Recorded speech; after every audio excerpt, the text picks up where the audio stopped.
Latest polls show Kamala Harris has a marginal lead over Donald Trump, but this is politics and a lot can change in 2 weeks. Joining me is former White House spokesperson Sean Spicer. Sean, thanks for joining me. Early voting has already begun in the US with reports 17 million ballots already cast. From what analysts are saying, early voting tends to favour the Democrats, doesn't it? Because Trump typically says early voting is a stupid idea. So Republicans tend to wait until polling day. Is that right? Well, James, yes. Traditionally, that's been the case. Republicans tend to want to vote on Election Day. But what's going on that's so fascinating, the first day of early voting in Georgia, for example, I saw the number of the people that voted and went, oh, God, we're screwed. When you start to break down the data, though, not just in Georgia, North Carolina, Nevada, in those key battleground states, James, it's Republicans who are either outdoing and closing the gap.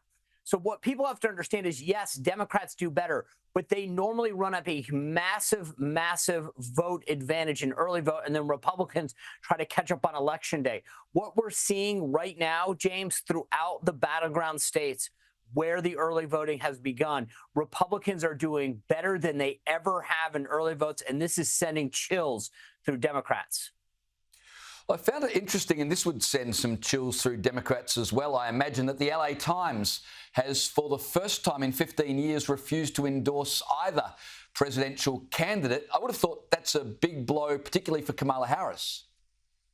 Yeah, start to put the list together, James, right? It's the Muslim American groups in Detroit. There's 2 of them. They've refused to endorse. The International Association of Firefighters, they refuse to endorse. The Teamsters, they refuse to endorse. But what do all these groups, including the LA Times, have in common? These are normal Democrat constituencies that they count on to get their base fired up, get people turned out, to get people excited. And they're saying no to Kamala Harris. No Republican thinks that we're going to get the support of these organizations. So for Kamala Harris not to get it is a big, big deal. She is having a major problem. Look, James, I'll be honest. Coming out of that first debate, I was a little worried. Kamala Harris was having a sugar high. She had the wind at her back. The media is all in for her.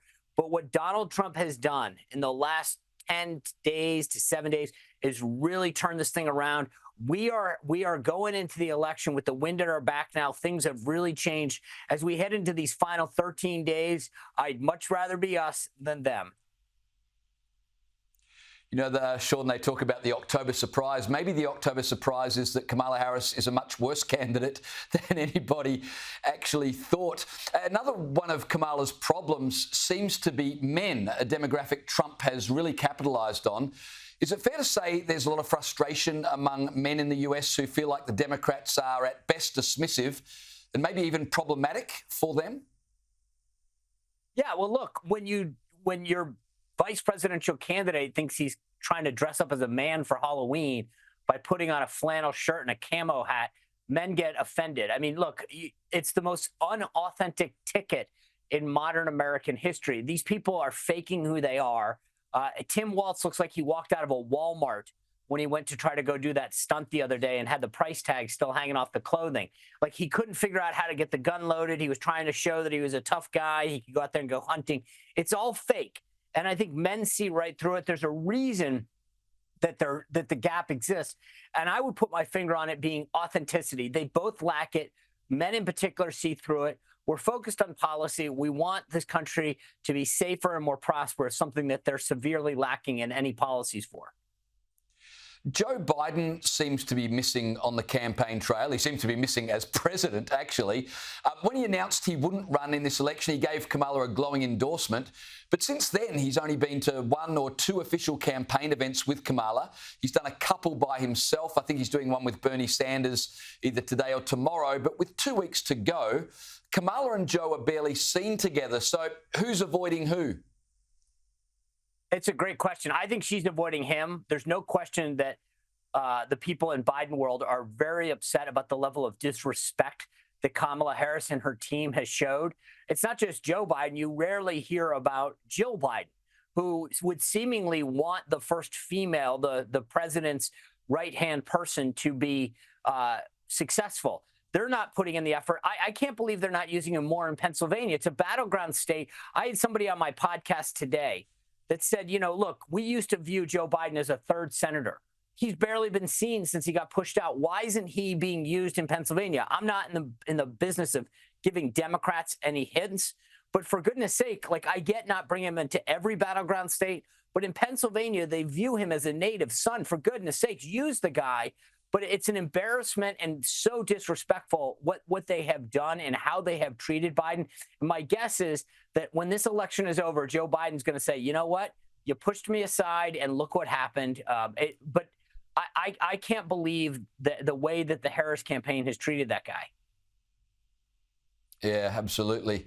Now, Sean, I've got to say, I wasn't expecting the contest to decide the leader of the free world to come down to who could make the best McDonald's employee, and yet that's where we are.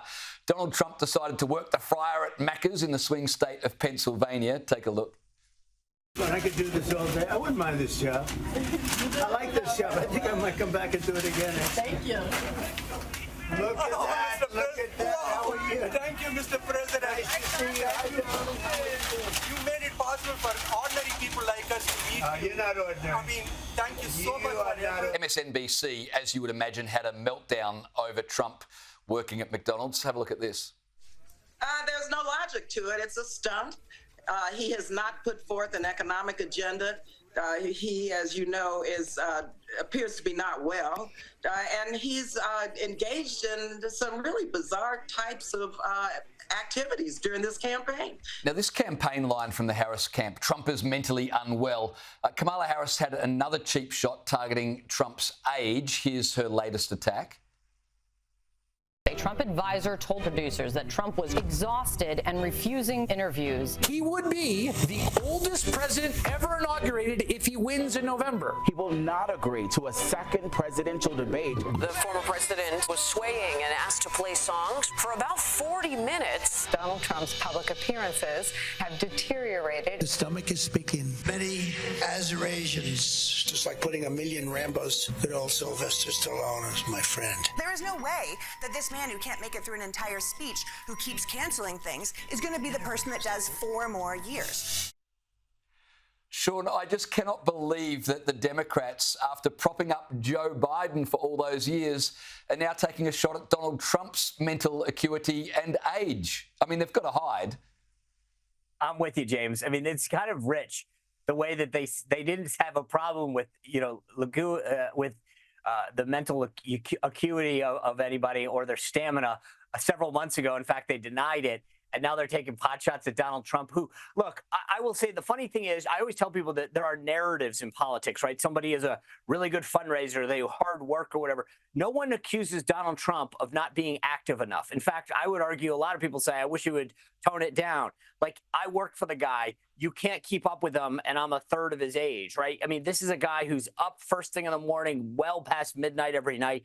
Like, the idea that anyone thinks he has a stamina problem is laughable. So they're trying to cut against a well-laid narrative, and that's the problem. And I find it rich coming from Harris, who was the primary cover-upper of what happened with Biden. Yeah, very good point. Well, Sean Spicer, always enjoy catching up with you. The next 2 weeks are going to be fascinating. Thanks for joining me tonight. You bet, James. Thanks, sir.